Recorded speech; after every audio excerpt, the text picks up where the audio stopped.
सज्जनों, माता कैकेयी ने राम को वन नहीं भेजा, बल्कि सौतेलेपन का दर्जा समाप्त करने के लिए,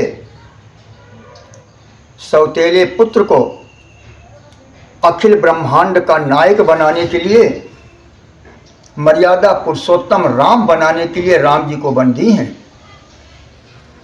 गौर करिए, हमारे सारकांड में, आनंद रामायण में तथा अगस्त रामायण में, लोमस रामायण में, जैमिन रामायण में, तत्वार्थ रामायण और भावार्थ रामायण में, आदर्श रामायण में मिलता है। कैकेयी का जन्म जब हुआ, कैकेयी देश में अश्वपति महाराज के दरबार में ये आनंद से रहने लगी। ये इतनी बड़ी हुई, बड़ी चंचल थी। एक दिन वो भ्रमण कर रही थी अपने सखियों के साथ। एक महात्मा जी आए थे जो बड़े गोरे थे, लेकिन दाढ़ी काली थी। वो सो रहे थे। कैकेयी गई, देखी, बोली, ओहो, ये तो बानर बड़ा अच्छा है, लेकिन 2 रंग का है, अच्छा नहीं लग रहा है। इसका बाल काला है लेकिन चेहरा गोरा है, अगर दोनों एक रंग के हो जाएं तो बड़ा सुंदर लगेंगे। इतना कहा, तुरंत सखियों के साथ जाकर कोयला इकट्ठा करके, कोयला को पीस करके पानी में घोल करके कालीख बना के महात्मा जी के मुंह में लगा दी। महात्मा जी जब सो के उठे, आईना में अपने चेहरे को देखे, क्रोध में आ गए। बोले, अरे ये कौन पापी है या कौन सी पापनी है जो मेरे मुंह को काला कर दी है? मैं शाप देता हूँ, मैं तो अभी पानी से मुंह को धो दूंगा, हमारा कालिख धुल जाएगा, लेकिन उसे ऐसी कालिख लगेगी कि जब तक ये सूरज चांद रहेगा तब तक उसका एक कालिख नहीं समाप्त होगा।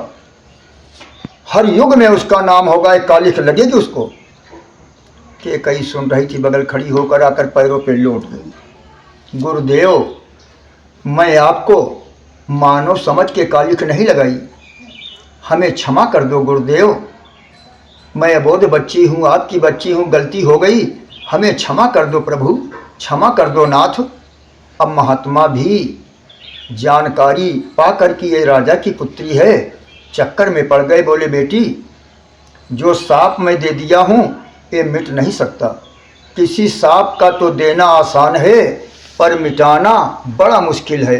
अब हम मिटा नहीं पाएंगे बेटी, लेकिन साप के साथ एक वरदान भी दे रहा हूँ कि कालिख तो तुझे लगेगी, लेकिन अच्छे कार्य के लिए लगेगी, भगवान विष्णु के निमित्त लगेगी।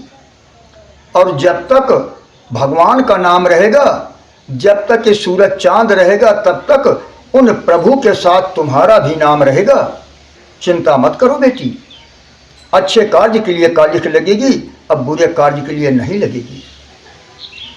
जब दशरथ के साथ विवाह हो गया, और इतने नहीं, एक बार और दिए थे कि आपत्ति काल में बेटी तुम्हारा ये बायां हाथ वज्र के समान हो जाएगा।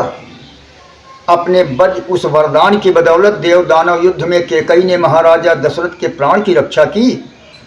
और जब राम जी के वन का नंबर आया तो कैकेयी सौतेलेपन को दूर भगाने के लिए, अखिल ब्रह्मांड का नायक बनाने के लिए प्रभु श्री राम को 14 साल का वनवास दी। आज भी, और राम जी ने उस वक्त स्वयं वर दिया कैकेयी को कि माँ, जब तक सूरज चांद रहेगा तब तक हमारे साथ तुम्हारा नाम रहेगा, और जो एक बार आपका नाम लेगा हमारा नाम 1000 बार लेगा, दोनों बराबर होंगे, क्योंकि आपकी बदौलत ही आज मैं कर्म क्षेत्र जा रहा हूँ।